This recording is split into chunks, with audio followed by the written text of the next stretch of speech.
Welcome back. This segment of our program is brought to you by the Topoco Lodge. And when you're talking about a getaway, whether that's you're looking for a little adventure, kayaking, fishing. I don't know how adventuresome your fishing is. Last time I went fishing, it was an adventure.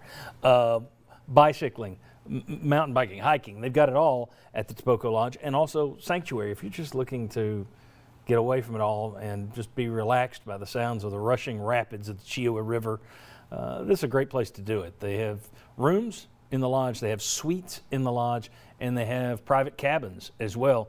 120 acres right in the mountains on a river. It's beautiful. The Topoco Lodge. Check them out on Facebook. Check them out at topoco.com to learn more. Okay, the University of Tennessee announced this week that football tickets will be provided to season ticket holders based on their annual gift to the Tennessee Fund and their donor rank.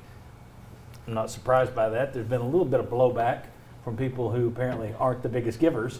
But to me, that makes the most sense. I would have expected this to be the deal.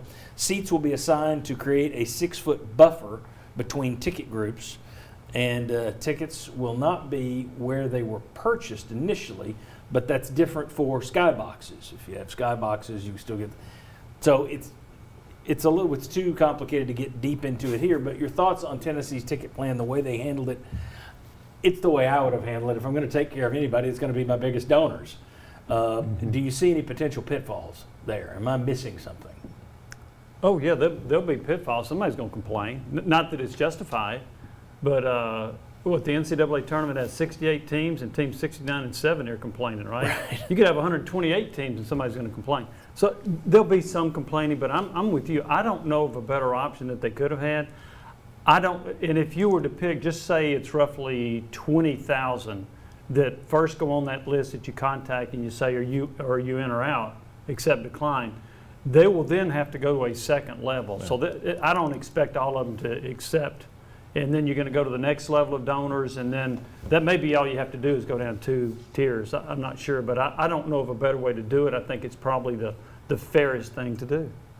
It's about what I would have expected, honestly, if you'd asked me how they're doing it. But I know some schools, at least I think Michigan was one of them before they shut down the Big Ten season, was saying, hey, we're not going to have any season tickets this season. We're just going to make this kind of open season, not guarantee anything, to give everyone more access to the few tickets that are out there. So you could do it a different way, but I think financially this makes the most sense. You need as much money as you can during these times, and even coming out of this, once you get back, you don't want people dropping their season tickets and donations because they didn't like how you treated them during this situation. So I think you probably have to handle it this way financially to keep the department in good shape. Right. I saw where one pro team is doing kind of a lottery with their usual season ticket holders.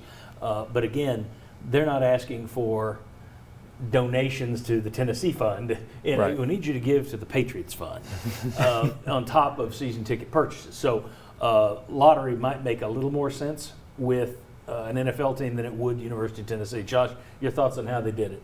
Yeah, as well as they could, I would say. There is no perfect solution when you can't honor 100% of the requests. And when you reduce capacity by 3/4, and when you reduce the season ticket opportunity, I guess, by more than 50%, you're going to have people that I'm sure are either disappointed or upset or angry. Reminder, if you voice those complaints, people are doing their best, I promise, behind the scenes to try to put it all together. Sure. I would say by and large, most people will be understanding. Most people will, and most people recognize this year's just different, and it's weird, and you try to get back to normal in 2021. But in terms of the setup, rank order, and then you go down the list, to me that makes the most sense. The people that give the most are going to have the biggest opportunity. Yeah, and I think Ryan touched on it a bit. Not only do you not want to tick off those people who give, but there's also the issue of coming out of this let's say next year's back to normal. Let's hope and pray next year's back to normal.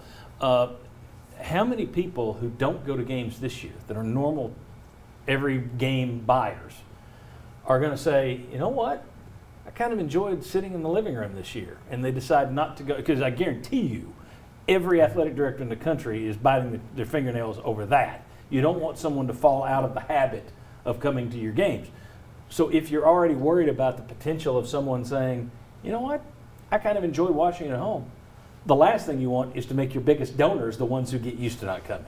So I think it's kind of twofold. Not only do you not want to tick them off this year, but those are the guys that you really, really don't want to risk them getting comfortable sitting at home.